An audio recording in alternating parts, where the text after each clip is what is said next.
জোড়া গোল করে গত পরশু ইন্টার মায়ামিকে লিগস কাপের ফাইনালে তোলেন মেসি। সেই ম্যাচের পরেই এক আবেগঘন বার্তা দিলেন এই মহাতারকা।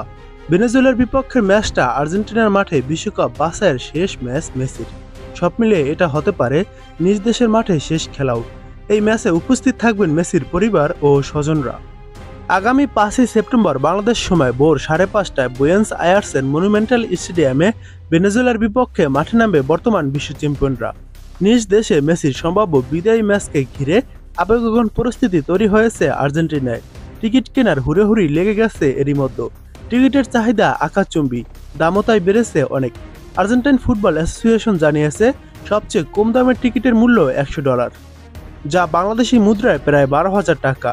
ভিআইপি আসনের মূল্য উঠেছে প্রায় $500 পর্যন্ত, বাংলাদেশি টাকায় প্রায় 60,000 টাকা।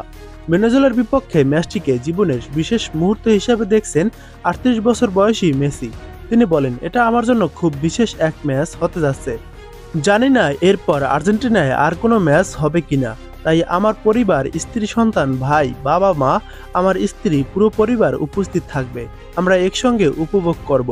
এরই মধ্যে 2026 বিশ্বকাপের মূল পর্বে জায়গা নিশ্চিত করেছে আর্জেন্টিনা।